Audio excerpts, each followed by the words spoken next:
Today, we're diving into the heart and soul of the kitchen, the refrigerator. The refrigerator holds the keys to good health, harmony, unity of the family, and these days, a really big financial challenge. In this video, I've got several tips that can help you with saving money, being a little more organized, less waste, all because of this.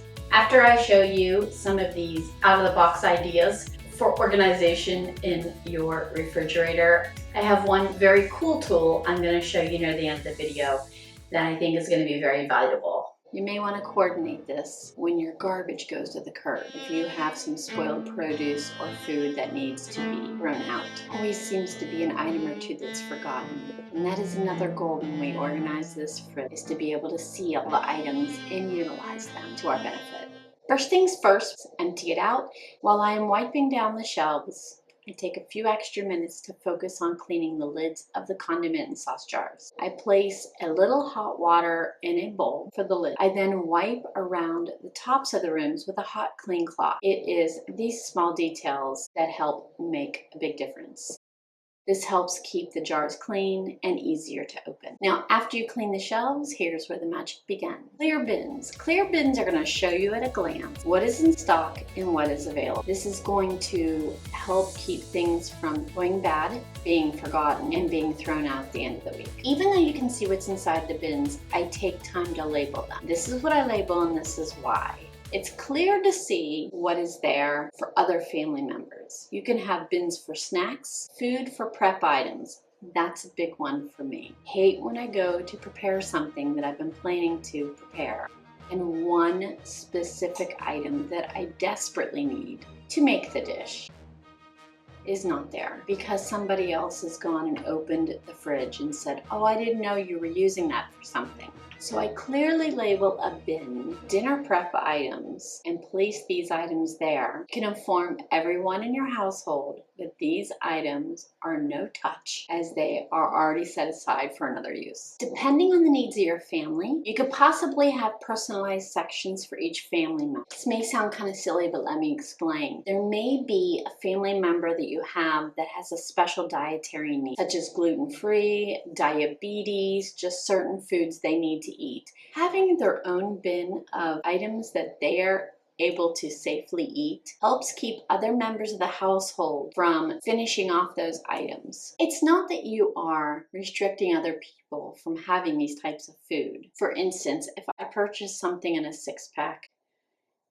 and I know that one family member is safely able to eat it, I may put a couple in that bin and the other 4 in a regular open bin for the other family members. The 2 that are in the special bin just keeps the other members from having it, so that when inventory is low, you know that the person that has special dietary needs has a few things available that are safe for them. Consider the members in your household and their ages. Do you have younger children that need to have items retrieved from a lower level? Do you have children that are becoming a little more independent and insist on pouring their own milk? I have seen videos of kids putting the glass on the floor and trying to pour a big container of liquid, and that is not going to end well. Now, I have seen the liquid pumps that are for sale on Amazon. Not only are these great for a younger person not having to lift the entire jug out of the fridge, but it's quick and easy access. So really, I don't know about you. Okay, so I'm going to give you an example of what normally happens. And you can't tell me that there is not one person in your home that doesn't do this. There's always a household that has someone, right? Okay, so we want a latte.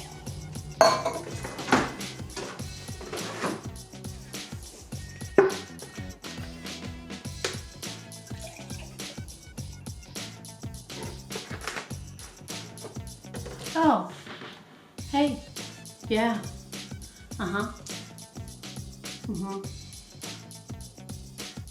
okay, yeah, sure, bye.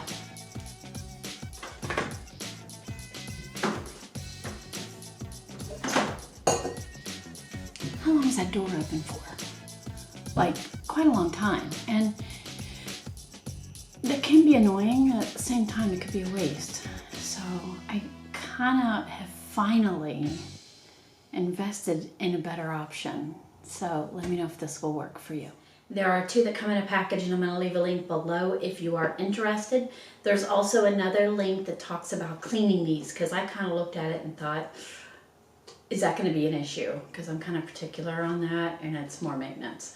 So I'm going to leave a 2-minute video below on the best way to clean these, and you can use your judgment if this will work for you. As you organize and stick these bins in the fridge, keep an area open for leftovers. Consider the types and sizes of the containers that you regularly use to store food. Now let's talk about produce. I swear by produce towels. They're like little blankets for your fruit and veggies. This will help ensure that they stay fresh longer. They work by protecting the food as well as keeping moisture at bay and from building. They're basic cotton cloth towels that help with protecting the item and at the same time balancing the moisture factor that may be happening during storage. My food that I utilize these towels for lasts so much longer. I do use a separate colored towel for the produce items, and I wash them weekly with the other towels from the kitchen. As I return the condiment items to the fridge, I like to utilize sections of the doors for these, such as one area for basic condiments, common condiments, another area for maybe marinades and sauces, and another area for salad dressings. This makes it easy for people to find what they need, because after a while they'll realize the salad dressings are always on the right side. Also makes it very easy and quick to glance to see what you have in stock and if you need to make anything additional or purchase anything at the store. And you see here I have some blueberries that I took out of the package, laid them in a glass Pyrex with a clean paper towel underneath just to collect any type of moisture. And I prefer to utilize glass on storing leftover food and produce because it lasts so much longer and is fresher. Now here I'm putting some strawberries away. I really don't need the funnel for this, but I do have a couple of these funnels to pour leftovers in, make things much easier. And note that this jar has a wide mouth, which makes it very easy. Also, storage. If you're utilizing these jars, you can stack quite a few in an area, and it's utilizing some of the vertical space that you normally lose inside the refrigerator. I hope you enjoyed this. We have some other videos on kitchen organization that I'm going to link here. If you are interested in more kitchen wisdom and home organization, please subscribe and click notifications for when I upload videos. Have a great day and see you next time.